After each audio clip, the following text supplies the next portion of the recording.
It's just hard to imagine how anyone would process that, especially from the heights of success, you know, sudden facts, sudden litigation, accounts frozen, and now strange things happening to your body. Um, did did all of that together, did that have an effect on your faith in terms of? Yeah, because there was one time I was in the hospital and with lupus you can't move your own body, so it becomes arthritic, and so I'd got myself into a difficult position whilst I was asleep, and I woke up and it's dark, and I'd fallen asleep with my face into the pillow, so I thought I was going to suffocate, but I couldn't physically move my own body. And my mum had taken up permanent residence in a little camp bed thing, as you mums do. But I couldn't get to her and I couldn't shout to her. And so I just had a very single tear coming down my eyes, and I just said, Father, you know, if you are real, please help me.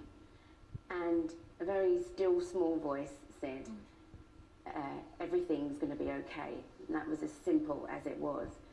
And then from that day forward, I just started to believe that I would be healed. Yeah. Amazing, amazing. Isn't that amazing?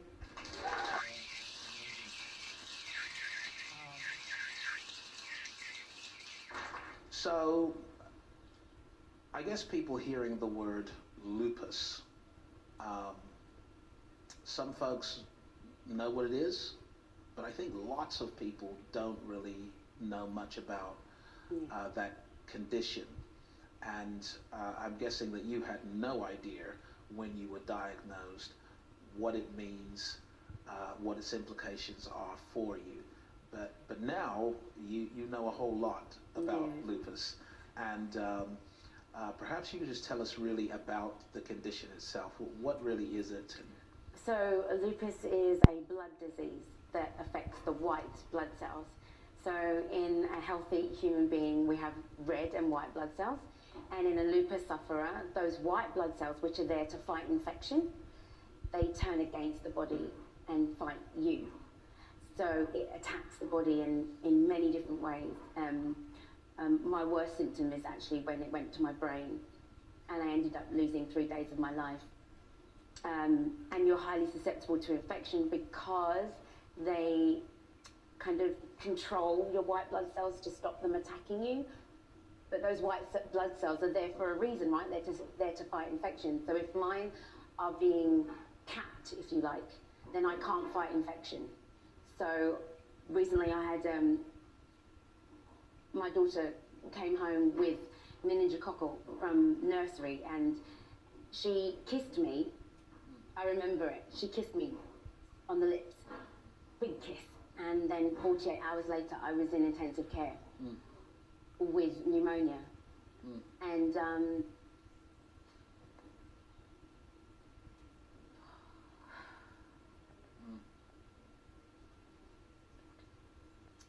Yes, Lord.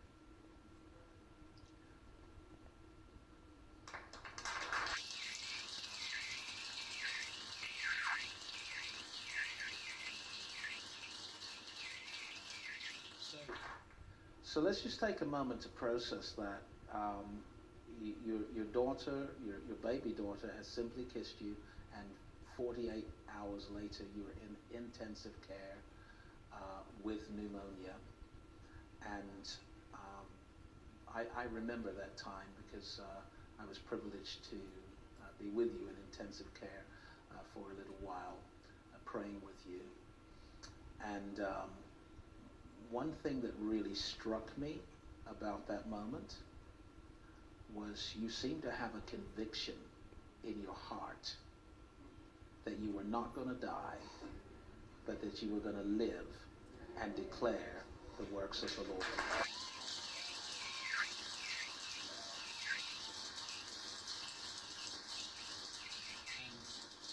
And actually, that had such a profound effect upon me because of how it happened. You were in intensive care, you couldn't speak,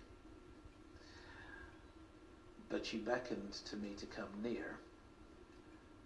and then you beckoned for your phone and decided you would text me a message. Yeah. I shall not die, but live.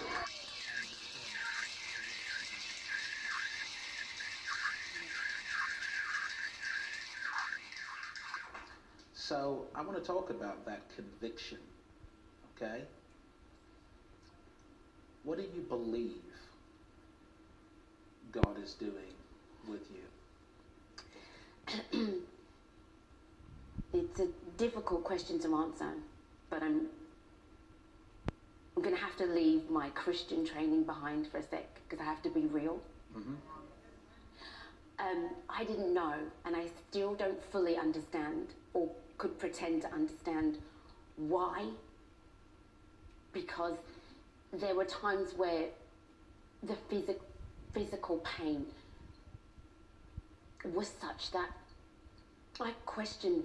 I said, Father, I understand and I trust you, but right here and right now in this moment, it's really tough to bear, right? Mm. And Father reminded me of the cross. Mm. Mm. Mm. And he said, I gave my only son, knowing that he would endure what he endured for you. For you. And in my endurance, I was like, you know what? Done with this complaining. Yes, it's hard and yes, it hurts, but I have a wonderful, loving,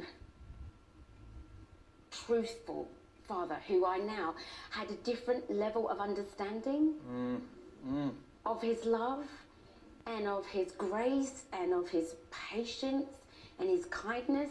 And when I was silent, as in I wasn't able to speak or communicate, and sometimes even think, because cognitively I wasn't able to control my own thoughts. So, you know, when the Bible speaks about as a man thinketh, what if my thoughts were not in my control? So I'm going to scripture and I'm saying, okay, but I'm not in control of my own thoughts. I don't have the free will to make decisions, if that makes sense. So I would call upon prayer partners,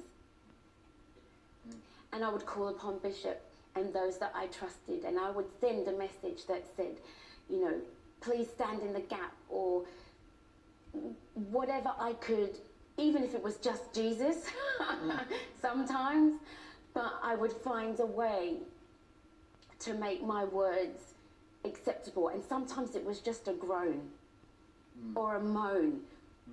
But he understands every tear that falls. He understands every moan and every groan. And he was able to transfer me to a place where I could have pure communication with him. Amen. You know?